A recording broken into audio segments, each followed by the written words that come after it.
وَاعْتَصِمُوا بِحَبْلِ اللَّهِ جَمِيعًا وَلَا تَفَرَّقُوا، اللہ کی رسی کو مضبوطی سے پکڑ لو، آپس میں تفریق نہ ڈالو۔ اب ایک بات بھی سمجھاتا چلو اسی ضمن میں، ہماری دھرم پوری کے اندر دھیرے دھیرے اب کنواں بند ہونے لگا ہے اور ہول چالو کرنے لگ گئے لوگ۔ آپ پاشی کا سلسلہ جب ہوتا ہے تو اس میں سے کھیتوں میں پانی ماشاءاللہ ڈالتے ہیں، مگر کنویں سے اگر کسی بندے کو پانی نکالنا ہو تو وہ کیا کرے گا؟ بالٹی کو رسی سے جوڑے گا اور رسی کو مضبوط باندھے گا یا دھیرے باندھے گا؟ اگر آہستہ سے باندھا، ڈھیلے سے باندھا تو بالٹی چھوٹ جائے گی، پانی میں جا کر ڈوب جائے گی، بندہ پیاسا رہ جائے گا، ضرورت پوری نہیں کر پائے گا، اوپر سے نقصان ہو جائے گا۔ لیکن مضبوط باندھ دیا تو پھر اب رسی کو پکڑے گا تو آہستہ کے ڈھیلے سے مضبوطی سے پکڑے گا، کیونکہ ہاتھ سے رسی چھوٹ گئی تو سارا سسٹم ہی ختم ہو جائے گا۔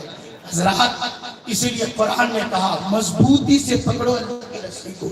جب مضبوطی سے پکڑے رہو گے اپنے مقصد میں کامیاب ہوتے رہو گے، ہر محاذ پر کامیاب ہوتے رہو گے، ہر سسٹم پر کامیاب ہوتے رہو گے۔ دنیا نے قسم کھا لیا ہے، دنیا نے مشورہ کر کے میٹنگ بنا کر پوری دنیا میں یہ سیٹنگ کر لی ہے، مسلمانوں کو فری کا اناج دینا ہے، مسلمانوں کو ریلیف دینا ہے، اس کی سہایتا کرنا ہے۔ کورونا کال تو بہانہ ہے، کچھ دوسرا ہی نشانہ ہے، اور وہ نشانہ یہ ہے اسے گیہوں دے دو، راشن دے دو، اسے کپڑے دے دو۔ ماشاءاللہ اب تو ضرورت کیا تھی؟ شوچالے کی دے دو، وہ بھی دے دو، یہ دور بھی نہیں جائے، گھر میں ہی کرا کرے جو سمجھ۔ مگر اس کے ہاتھ سے قلم چھین لو، اس لیے کہ اگر ان کے ہاتھ میں قلم رہا تو یہ قلم کبھی بھی شمشیر کا روپ نہیں۔ لہذا ہم نہیں سمجھ پا رہے، ہم تو بس مستی میں مست ہیں اور بالکل حالات سے پست ہیں، لیکن نہیں، مستی میں مست رہے تو پورے زبردست رہے۔ اللہ تعالیٰ توفیق دے، آپ بیڑا اٹھائیں، آپ عمل کریں، محلے محلے میں کمیٹی قائم کریں، ایک زون قائم کریں اور ان لوگوں کا ساتھ دیں جو آپ کا اور آپ کے بچوں کا مستقبل تابناک کرنے والے ہیں۔ ہمارے شہر میں ہاتھ جوڑنے والوں کی کمی نہیں، معاف کرنا میں نیک آدمی نہیں، مگر ہوں تو آپ ہی کی طرح ہاتھ، انگلی، پاؤں، ناک رکھنے والا، بولنا تو میرا طریقہ ہے۔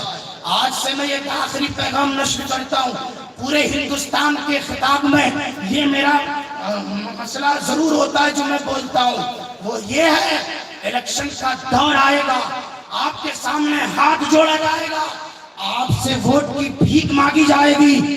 میں آپ کو چیتاونی دے رہا ہوں، اب اگر کوئی دہلیز پر آئے تو ان سے کہنا ہمیں نہیں چاہیے نالی آر سی سی کا، ہم اگر 20 لاکھ کا بنگلہ بنا سکتے ہیں تو 5 لاکھ کی نالی بھی بنا سکتے ہیں۔ ہمیں روڈ نہیں چاہیے، ہم اپنے گھر کے سامنے سیمنٹ اور کانکریٹ کا روڈ خود بنوا سکتے ہیں۔ ہمیں چاہیے ہماری قوم کی ترقی، ہمیں چاہیے ماں بیٹیوں کی عزت کی تحفظ، ہمیں چاہیے کلچر میں سدھار، ہمیں چاہیے گریجویشن، ہمیں چاہیے تعلیم، ہمیں چاہیے اتحاد، ہمیں چاہیے بھائی چارگی، ہمیں چاہیے آپس میں محبت دو، کلچر اچھا دو، صحبت اچھی دو، بیٹیوں کی حفاظت ہوتی رہے، نوجوان اکیلا سفر کر سکے، میری قوم کی بیٹیاں اکیلی سفر کر سکے، ایسا کلچر ماحول دو، ہمارا ووٹ تمہارا۔ نعرہ تکبیر، نعرہ رسالت، مسلک اعلیٰ حضرت، مسلک اعلیٰ حضرت، علماء اہل سنت زندہ باد۔ حضرات ہم یہ نہیں کہتے کہ آپ حضرات ایسے لوگوں کو محروم بھیج دیجئے، نہیں، ہماری ہی قوم کے لوگوں میں ہے، ہمارے ہی سامنے وہ چھوٹے سے بڑے ہوئے۔ اللہ تبارک و تعالی ان بندوں سے اچھا کام لیتا ہے جن کے ارادے اچھے ہوتے ہیں، حوصلے اچھے ہوتے ہیں۔ حضرات آپ میں سے بہت سارے لوگ ہر مہینے کی چھٹی شریف میں اجمیر شریف جاتے ہیں۔ پہلے تو ایک دور تھا کہ کہ آدمی ٹکٹ لیتا تھا، بیٹھ جاتا تھا، چلا جاتا تھا. اب ریزرویشن کرانا پڑتا ہے. مگر سننے کو آیا کہ دھیرے دھیرے واپس پرانا سسٹم شروع ہونے لگا ہے. مجھے بتائیں کہ جب کوئی 500-600 کلومیٹر چلتا ہے، راستے میں اس کو کھڑے کھڑے دقت ہوتی ہے، پاس میں بیٹھا ہوا بندہ ایک بالشت سرک جاتا ہے، آؤ بھائی صاحب بیٹھ جاؤ، کب تک کھڑے رہو گے؟ بھائی وہاں ماشاءاللہ 600 کلومیٹر کا سفر ہے، ایک بالشت جگہ سڑک کر کے دے دی، سڑک کر کے بیٹھ جاؤ.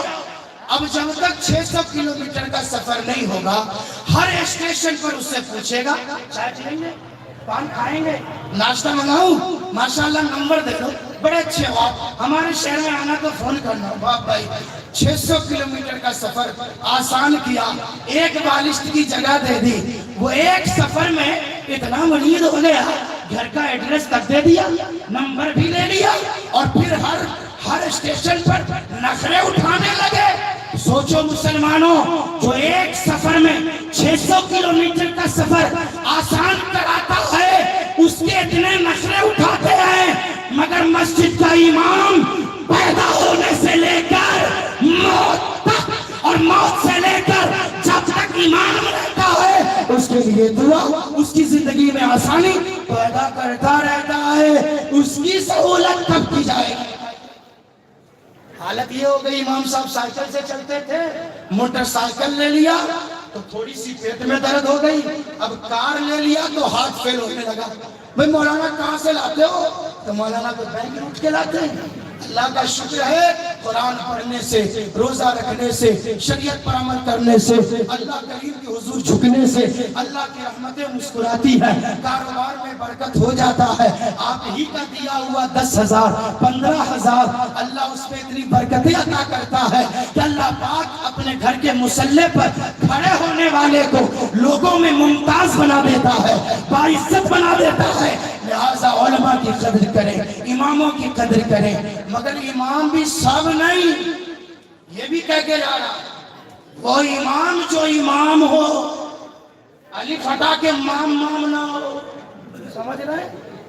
امام صاحب پتا چلا حق بات ہی نہیں بولتے، قوم کے سامنے 10,000 دیکھ رہے، سچی بات قوم کو نہیں بتاتے، مسلمانوں کو آپس میں لڑتا دیکھتے تالی بجاتے، اور لڑ رہے، کوئی مسلک کے نام پر لڑے، کوئی خانقاہ کے نام پر لڑے، کوئی فروعی مسائل پر لڑے. نہیں، ولا تفرقوا، مت فرقہ ڈالو. اب اس کا یہ بھی مطلب نہیں کہ سرحد پار چلے جاؤ، سنی سارے ایک ہو جاؤ، سنی سارے ایک ہو جاؤ، کیونکہ یہ تو ممکن ہی نہیں ہے کہ سنی میں نہ اتفاقی. یہ تو نئی بات سننے کو ملتی ہے. بہت سے لوگ کہتے ہیں پیر صاحب سے مرید ہو جاؤ، اب تو نہیں کھانا ہے کسی طرح کا حرام، اب تو کرنا ہے شریعت کے طریقے سے آرام. میں نے کہا میرے بھائی جان، مرید نہ بھی بنو تب بھی قرآن نے قانون دیا ہے، ایمان والے ہو، ایمان والے کے لیے ہی جائز نہیں ہے حرام کھاؤ، گناہ کرو، غلط کرو. پیر صاحب سے مرید ہو گئے تو اب آپ کسی کھوٹے سے بن گئے، آپ کو جب مشکلیں آئیں، مسئلے سمجھ میں نہ آئے تو آپ اپنے پیر سے پوچھو. مگر مصیبت تو ایک اور کھڑی ہو جاتی ہے کہ اب انگوٹھی دیکھ کر لوگ پیر سمجھتے ہیں، بڑے بال دیکھ کر پیر بناتے ہیں، طرح طرح کے کپڑے دیکھ کر پیر بناتے ہیں. میرے آقا اعلیٰ حضرت فرماتے ہیں پیر ہونے کے لیے مومن ہونا، ایمان والے کے ساتھ اتنا عالم ہونا ضروری ہے جو اپنے مریدوں کو علم دین کی روشنی میں مسائل صحیح سے بتا سکے.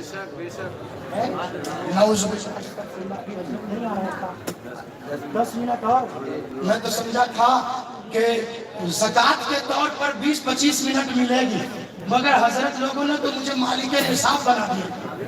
ماشاءاللہ مالک نصاب بنا، بولتے رہیے. چلیے اللہ کا شکر ہے بہت دنوں بعد بولنے کا موقع ملا، وہ بھی راج باڑہ میں. ہمارے صدر صاحب جناب اشرف بھائی پتہ نہیں کہاں بیٹھے مسکرا رہے ہوں گے. ناز القادری تیرے بھی وارے نیارے ہو گئے، دھرم پوری والے تو پوچھتے نہیں تھے، میں نے تجھے بلا لیا تو 50-50 ہے. آدھا آپ کی مسجد میں امامت کیا تھا، غازی پاک کی بارگاہ میں عریضہ لگاتا تھا. ہمارے صدر صاحب آئے کیا چلے گئے؟ ماشاءاللہ انہوں نے فون پہ کہا تھا دھرم پوری والے ویسے تمہیں پسند کریں نہ کریں، مگر یہ تو غازی پاک کا فیضان ہے، میں دعوت دے رہا ہوں، آؤ گے؟ میں نے کہا دھرم پوری الحمدللہ مینی بریلی ہے، عاشقوں کی بستی ہے، حسینیوں کی بستی ہے، چشتیوں کی بستی ہے، کلندریوں کی بستی ہے، قادریوں کی بستی ہے، رضویوں کی بستی ہے، پورے سلسلے کا سنگم یہاں پر ہے۔ جدھر جاؤ کوئی نہ کوئی شامیانہ لگا نظر آتا ہے۔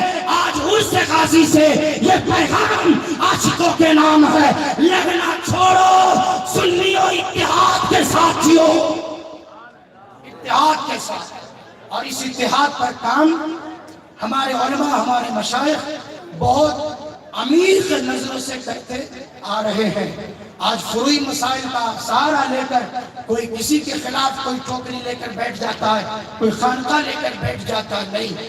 مخدوم سمنہ سرکار مخدوم اشرف جہانگیر سمنانی چوچاش مقدسہ میں آپ کو پتا ہے آل رسول ہے، آل رسول۔ اور آل رسول کے تعلق سے ایک بات بتاؤں، سرکار اعلیٰ حضرت امام اہل سنت کی تعلیم یہ نہیں ہے کہ آل رسول سے تم اپنے آپ کو موڑ لو یا تم چہرہ پھیر لو۔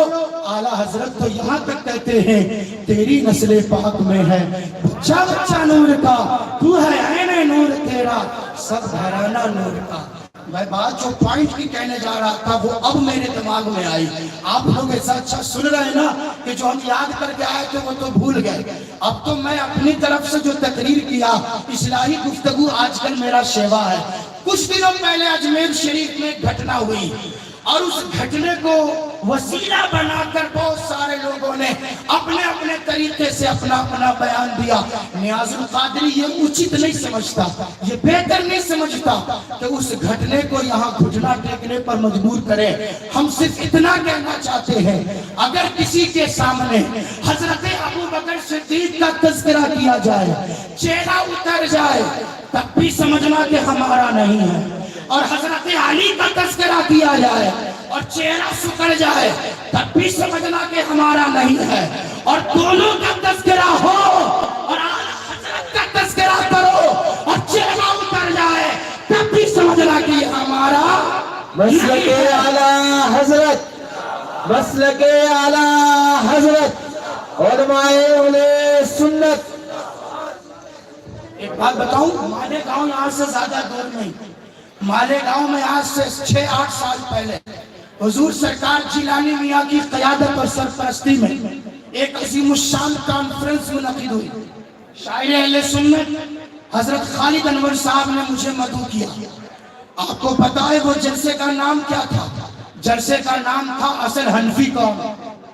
اصل حنفی کون؟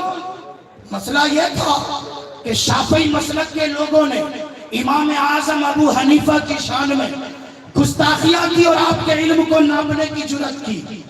وہابیوں نے، تبلیغیوں نے، جن کا تذکرہ علامہ سلمان صاحب نے کیا، وہ تمام جماعت جس کی ضمانت ہی نہیں ہوگی، جس کے پیدا ہوتے ہی ضمانت ضبط ہو چکی ہے، ایسے کچھ لوگ جو مالیگاؤں میں ہیں امام اعظم ابو حنیفہ کے خلاف بکواس کی، تو ان میں سے کچھ ایسے لوگ بھی تھے جو چلے میں جاتے تھے، فاتحہ نہ دلاتے تھے، سلام نہ پڑھتے تھے، نعت پڑھنے پر پابندی لگاتے تھے۔ انہوں نے بھی ایک جلسہ کیا اور امام اعظم ابو حنیفہ کانفرنس کیا۔ سنیوں نے سوچا چلے میں جانے والا بھی حنفی اور مزار پہ جانے والا بھی حنفی، اب یہ فیصلہ کرنا ہے کہ اصل حنفی کون ہے۔ یہ فیصلہ کرنا تھا اصل حنفی کون ہے۔ ابھی آپ سے پوچھ لیا جائے، بتاؤ اصل حنفی